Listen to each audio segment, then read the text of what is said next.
Breaking news, Nigerians. The Department of State Service (DSS) is set to charge Atiku Abubakar Isah, the president of the National Association of Nigerian Students (NANS), for illegal possession of firearms.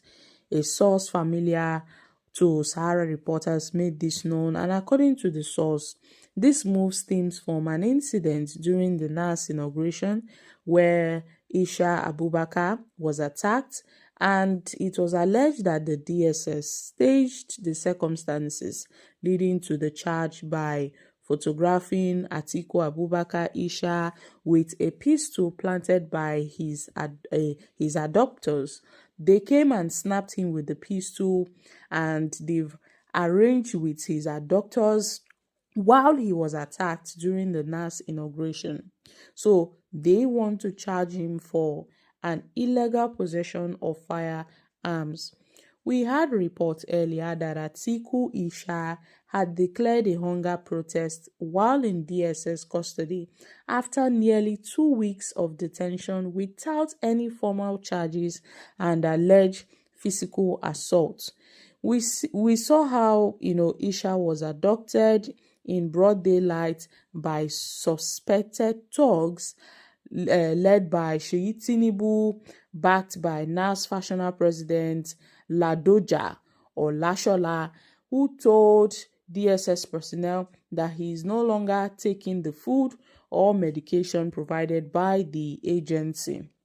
And a DSS insider speaking to news reporters confirmed the development that this particular guy, Isah, he is not taking his meal. He's no longer taking his drugs. All he wants is to go home. So Atiku Abubakar Isah has embarked on a hunger strike.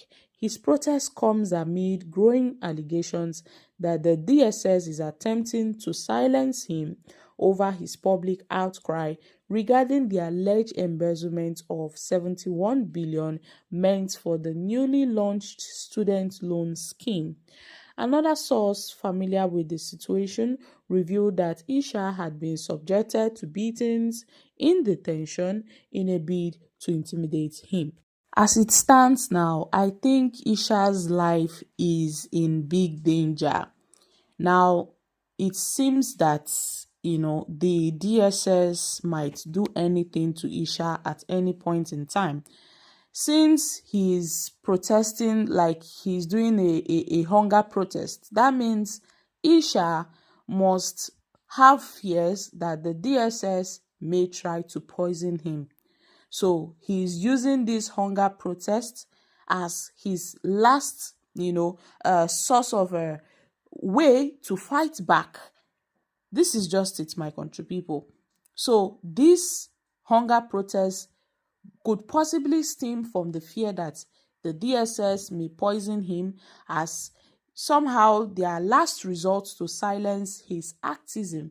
And we know that Atiku Abubakar Isah made allegations against Seyi Tinubu, and afterwards we got reports from Sahara reporters that he would make a confession that he was bribed to do so, and we know that that particular confession was forced. They forced him to make that confession.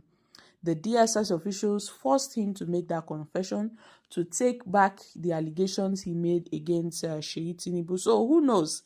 Their next plan might be to poison the food which they provided for him before releasing him. So he's trying to stay alive. This is Atiku Abubakar Isah trying to stay alive. Now, Atiku Abubakar Isah, the NANS president, has been in the DSS custody for nearly 2 weeks after his arrest. He was forced to pose for a photo with a gun placed in his hand, intended to be used as a blackmail against him. Now his detention followed his allegation that Seyi Tinubu, the son of the president, offered him 100 million bribe to abandon his presidential ambition in favor of a government-backed candidate.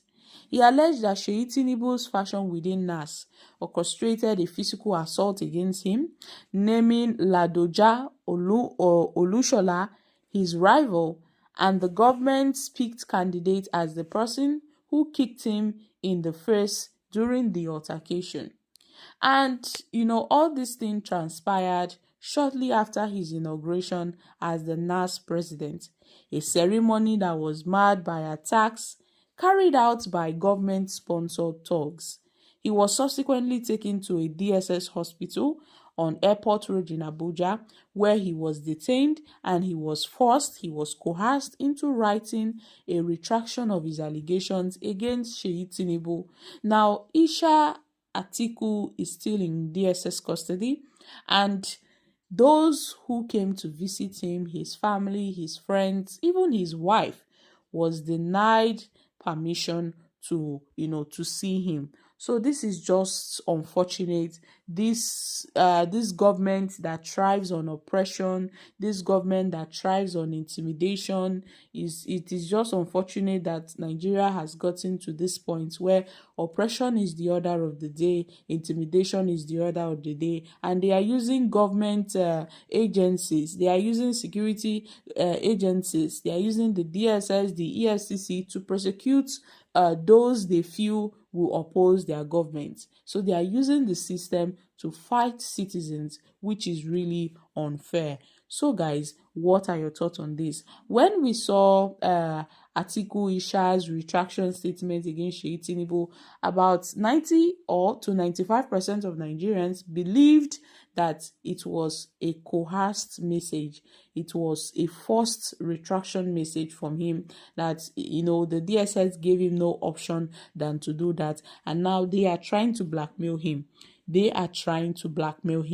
I believe that everything this guy said is the truth, despite what others may think. Like Isaac Fayose, who claimed this particular guy is lying. According to him, he spoke with Seyi Tinubu, and Seyi Tinubu said it was a lie, that the guy was lying against him. Would you expect Seyi Tinubu to come and say, oh, wetin this guy dey talk na true? No, Seyi Tinubu would deny the allegations. He wouldn't accept the fact that this guy, made this kind of statement against him. He would want to deny it. It is obvious. So this particular issue is really interesting and also unfortunate, because the government now are trying to influence NAS presidents into doing their biddings. I mean, how come NAS president is now being coerced into doing something he doesn't want to do? I'm guessing all these things is ahead of 2027, so that they can get endorsement and support from the NAS president and the Nigerian Students Association. So guys, I'm dropping here. Kindly share your thoughts on this in the comments section. Thank you.